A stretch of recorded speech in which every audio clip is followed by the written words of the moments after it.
गुरु ब्रह्मा है, गुरु विष्णु है और गुरु भगवान शंकर है। हमारे वेद, पुराण, उपनिषद, गीता, कवि, संत, ऋषि मुनि आदि सभी गुरु को परम ब्रह्म का ही रूप मानते हैं। जीवन में छाए हुए अंधकार को दूर कर प्रकाश की अनंत यात्रा की ओर ले जाने वाले मार्गदर्शक गुरु ही होते हैं। हमारी संस्कृति में गुरु को ईश्वर का रूप क्यों माना जाता है?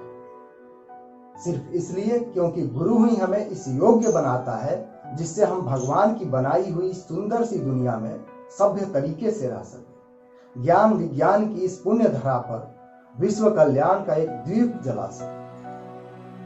भारतीय हिंदू संस्कृति के संवाहक, प्रख्यात शिक्षाविद एवं महान दार्शनिक सर्वपल्ली राधाकृष्णन जी की जयंती यानी कि आज 5 सितंबर को भारत हर वर्ष शिक्षक दिवस के रूप में मनाता है।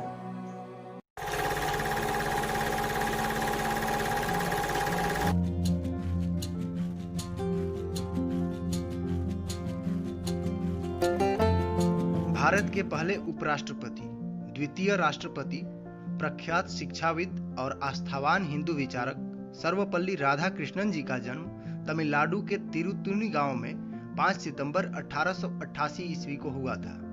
जिस परिवार में उन्होंने जन्म लिया वह एक ब्राह्मण परिवार था।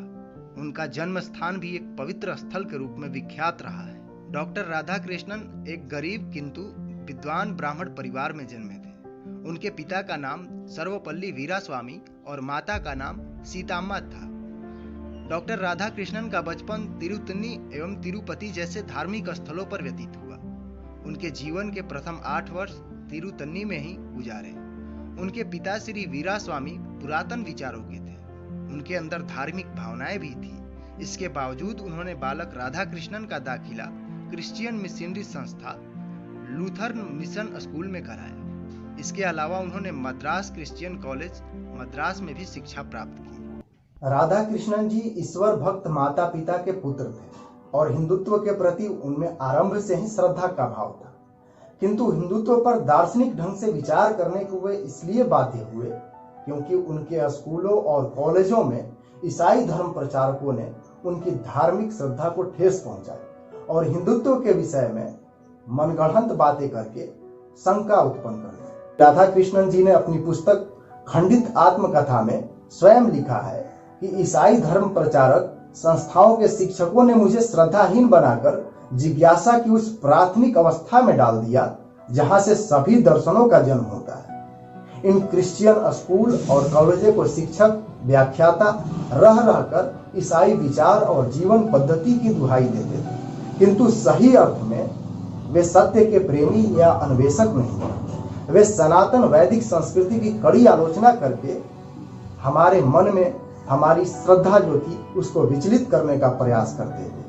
हमारी परंपराओं के उन स्तंभों को उन्होंने हिलाया जिनके सहारे मेरा जीवन टिका हुआ था।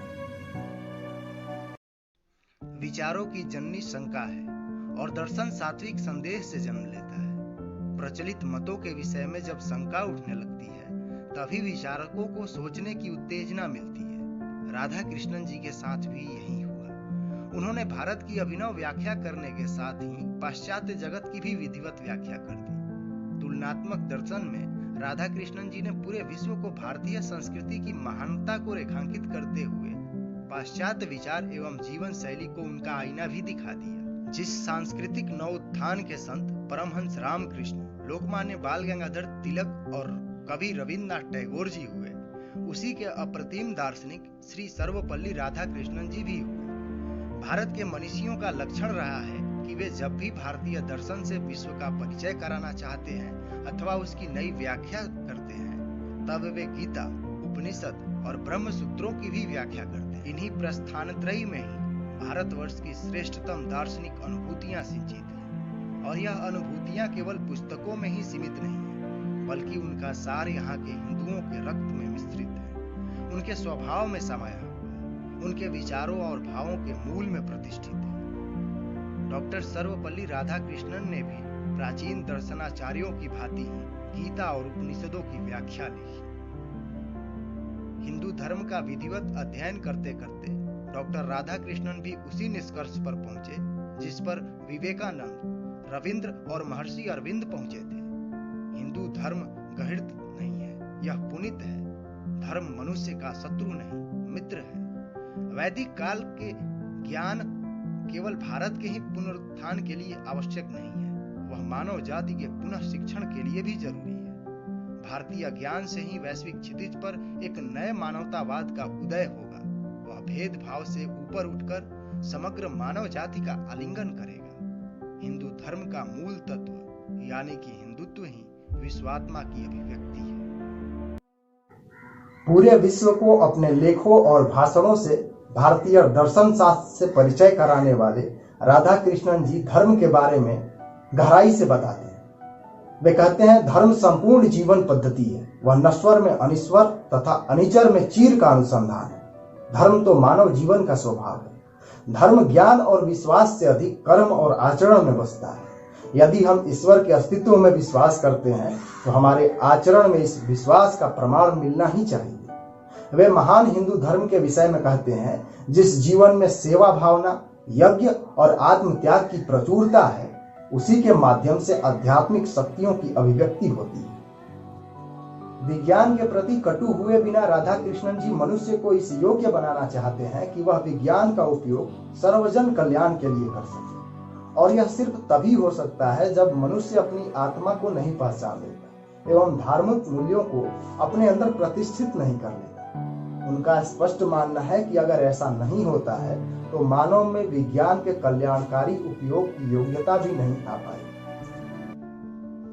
आज जहां सात्विक विचारों को समाप्त करने के लिए धर्म को वैज्ञानिक दृष्टिकोण के आमने सामने खड़ा कर दिया जाता है, वहीं राधा कृष्णन जी धर्म और विज्ञान को एक दूसरे का पूरक मानते हैं। वे मानते हैं कि धार्मिक एवं वैज्ञानिक साधनों के प्रयोग से ही आदर्श व्यक्ति या समाज का निर्माण हो सकता है।